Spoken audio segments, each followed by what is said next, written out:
وَلَقَدْ يَسَّرْنَا الْقُرْآنَ لِلذِّكْرِ فَهَلْ مِن مُّدَّكِرٍ نحمده ونصلي على رسوله الكريم أما بعد فأعوذ بالله من الشيطان الرجيم بسم الله الرحمن الرحيم رب اشرح لي صدري ويسر لي أمري واحلل عقدة من لساني يفقهوا قولي 188 و اور لا مت تأکلو تم کھاؤ اموالا مال کم اپنے اموالکم بینا درمیان کم اپنے بینا کم بی ساتھ الباطلی باطل کے بالباطلی و اور تدلو تم یعنی مت پہنچاؤ تدلو دال لام واو مادہ ہے دلوا ایک لفظ ہم سورہ یوسف میں انشاءاللہ پڑھیں گے ڈول کے لیے آتا ہے ڈول ڈالنا تدلو پہنچاؤ ڈالو بیہا اس کو الا طرف الحکامی حکام کے الا الحکامی لی تاکہ تأکلو تم کھاؤ لی تأکلو فریقاً ایک حصہ من سے اموالی اموال من اموالی اموال میں سے الناسی لوگوں کے من اموال الناسی بھی ساتھ الاثمی گناہ کے بالاثمی و حالانکہ انتم تم تعلمون تم جانتے ہو ونصلي على رسوله الكريم أما بعد فأعوذ بالله من الشيطان الرجيم بسم الله الرحمن الرحيم رب اشرح لي صدري ويسر لي أمري واحلل عقدة من لساني يفقهوا قولي رب يسر ولا تعسر وتمم بالخير اللهم فقهنا في الدين اللهم إني أسألك علما نافعا ورزقا طيبا وعملا متقبلا آمین یا رب العالمین۔ السلام علیکم ورحمۃ اللہ وبرکاتہ۔ الحمدللہ اللہ سبحانہ و تعالیٰ کی توفیق اور اللہ سبحانہ و تعالیٰ کی رحمت کے ساتھ ہم اپنے لیسن سورۃ البقرہ کی آیت نمبر 188 کو مختصر تفسیر کے ساتھ دیکھیں گے، اس نیت کے ساتھ کہ اللہ سبحانہ و تعالیٰ اسے ہمارے لیے پڑھنا، اسے ہمارے عمل میں لانا اور عمل کے ساتھ اسے دوسروں تک پہنچانا آسان کر دیں۔ اللہ سبحانہ و تعالیٰ ہماری کوششوں کو، ہماری محنتوں کو ہم سے قبول فرمائیں اور ہم سے راضی ہوں اور ہمیں اپنے بہترین چنے ہوئے لوگوں میں شامل فرمائیں، اور اس کام کو ہمارے لیے، ہمارے والدین کے لیے، ہمارے اساتذہ کرام کے لیے اور سب سے بڑھ کے میری اور آپ کی آخرت کے لیے بہترین صدقہ جاریہ بنا دیں، آمین۔ اپنے لیسن کا آغاز کریں گے سورۃ البقرہ کی آیت نمبر 188 سے۔ آیت کو دیکھ لیتے ہیں۔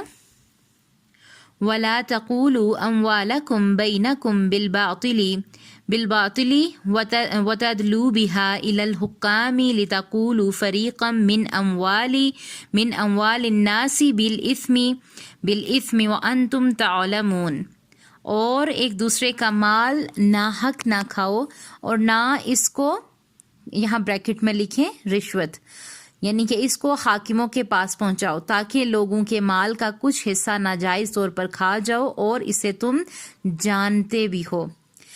اب پیچھے ہم رمضان المبارک کی بات کی، روزے کی بات کی، نفس کی بات کی، تقوی کی بات کی۔ اب یہاں رمضان میں بتایا گیا کہ حلال سے بچنا ہے اور 2 دفعہ تقوی کا ذکر آیا۔ روزہ کیا سکھاتا ہے؟ کہ لوگوں کے مال باطل طریقے سے نہیں کھاؤ۔ یہاں رشوت کی طرف اشارہ ہے کہ حکام کو پیسہ دیا جاتا ہے، اس کے معنی یہ بھی ہیں کہ پانی میں ڈول ڈالا جاتا ہے تو پانی تھوڑا سا اوپر آ جاتا ہے۔ رشوت یعنی کچھ رقم دے کر زیادہ پیسہ کمایا جائے، زیادہ فائدہ اٹھایا جائے، یہ کیا ہے؟ یہ رشوت ہے۔ حدیث کا خلاصہ ہے کہ رشوت دینے اور لینے والا دونوں جہنمی ہیں، استغفر اللہ، یعنی کہ جو رشوت دے گا اور جو رشوت لے گا دونوں ہی جہنمی ہیں، استغفر اللہ۔ روزہ رکھنے کے بعد اگر پھر بھی تم حرام کمانے میں لگے ہو، لوگوں سے ناجائز فائدے اٹھاتے ہو تو گویا تم نے رمضان کا اصل مقصد کو نہیں پایا۔ بلکہ روزے ہم نے کیوں رکھے؟ ہم نے اپنی اصلاح کی، ہم نے اپنے نفس کے خلاف جنگ کی، اللہ سبحانہ و تعالیٰ نے ہمیں تقویٰ سکھایا، لیکن اس کے باوجود اگر ہم نے رمضان المبارک کے بعد یہی کام سٹارٹ کر دیے تو گویا کہ ہم نے رمضان کے اصل مقصد کو نہیں پایا۔ جو مال کوئی دوسرا آپ کو نہیں کھلانا چاہتا، اس کی مرضی کے خلاف زبردستی دونس یا داندلی سے کسی نہ کسی طریقے سے دوسروں کا مال کھانا، یہ کیا ہے؟ یہ حرام ہے۔ چوری، ڈاکہ، سود، دوسروں کی حق تلفی، دھوکہ، لاٹری، جوا، آپ کو معلوم ہے کہ یہ سب چیزیں حرام ہیں۔ کسی کے گھر کوئی فوت ہو جائے تو کس کا دل چاہتا ہے کہ سوئم یا تیجے کے نام پر دعوتیں کھلائے؟ اسلام ان سب کو ناپسند کرتا ہے۔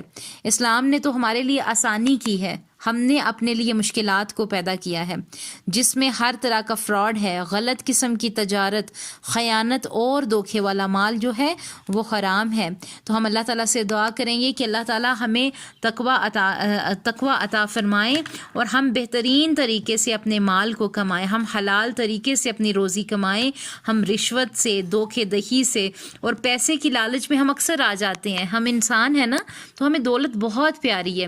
بعض اوقات کیا ہے، ہم آگے پڑھیں گے کہ شیطان ہمارے دل میں غربت کا وسوسہ ڈالتا ہے کہ اگر تم نے یہ مال اللہ کی راہ میں لگا دیا اور اگر تم نے کھانا ذخیرہ نہ کیا، پیسے جمع نہ کیے تو تم غریب ہو جاؤ گے، تم کسی سے مانگنے لگ جاؤ گے۔ تو دیکھیں، آپ ضرورت کے تحت اپنے پاس سیونگ رکھیں، لیکن اتنا زیادہ مال بھی جمع نہ کریں، بلکہ کیا نظر اپنی اللہ پہ رکھیں۔ اللہ تعالیٰ رزق دینے والا ہے، اللہ تعالیٰ ہمارے رزق میں برکت دے۔ جو ہمارے بھائی، ہمارے خاوند، ہمارے شوہر جو بھی محنتیں کرتے ہیں، اللہ سبحانہ و تعالیٰ ان کے مال میں برکت عطا فرمائے اور ہمارے گھروں کو برکتیں عطا فرمائے۔ تو کیا کریں، صبح کی فجر کے ٹائم اٹھیں، اللہ سے دعائیں کریں، اللہ تعالیٰ سے نماز پڑھ کے رزق کی دعا کریں، تو کیا ہوگا کہ ہمارے مال و دولت میں برکت ہوگی۔ ادروائز کیا ہوگا، اگر ہم نے 10 بجے تک سوئے رہنا ہے، 9 بجے تک سوئے رہنا ہے تو برکتیں اٹھ جاتی ہیں۔ آپ خود نوٹ کر کے دیکھ لیں کہ جس دن آپ فجر کے ٹائم صبح اٹھتے ہیں تو آپ کے ہر کام میں برکت ہوتی ہے۔ آپ کا آغاز ہی اللہ تعالیٰ کے نام سے ہوتا ہے۔ آپ کھانا جلدی بنا لیتے ہیں، گھر کے کاموں سے جلدی فری ہو جاتے ہیں۔ اگر آپ نے جاب پہ جانا ہے، اگر آپ نے بچوں کو پک ڈراپ کرنا ہے، جو کچھ بھی ہے آپ کی ذمہ داریاں ہیں، ہر چیز میں برکت ہوگی آپ کے لیے۔ تو کیا کریں، اللہ تعالیٰ سے اپنے تعلق کو مضبوط کریں، اللہ تعالیٰ پر نظریں لگائیں۔ انشاءاللہ جس کا اللہ تعالیٰ دوست ہوتا ہے، جس کی نظریں اللہ تعالیٰ پر ہوتی ہیں، نہ تو وہ بھوکا ہوتا ہے، نہ وہ پریشان ہوتا ہے، اور نہ ہی اللہ سبحانہ و تعالیٰ اس کے مال و دولت میں کمی ہونے دیتے ہیں۔ تو کیا کرنا ہے، ہم نے اللہ سبحانہ و تعالیٰ کا لاڈلا بننا ہے۔ اور پھر وہی بات کہ ہم نے لاڈلا کیسے بننا ہے، کہ جس کے ہم لاڈلے ہوتے ہیں پھر ہم اس کے ہر حکم کو مانتے ہیں۔ تو ہم نے اللہ تعالیٰ کے ہر حکم کو ماننے کی کوشش کرنی ہے۔ انسان ہیں، بھٹک جاتے ہیں، لیکن کیا کرنا ہے، توبہ کرنی ہے اور اللہ تعالیٰ کے احکامات پہ چلنے کی کوششیں کرنی ہیں۔ اللہ تعالیٰ ہمیں احکامات پر چلنے والا بنائے، اللہ تعالیٰ ہم سے راضی ہو جائے، آمین۔ سبحان ربک رب العزت عما یصفون وسلام علی المرسلین والحمد للہ رب العالمین۔ السلام علیکم ورحمۃ اللہ وبرکاتہ۔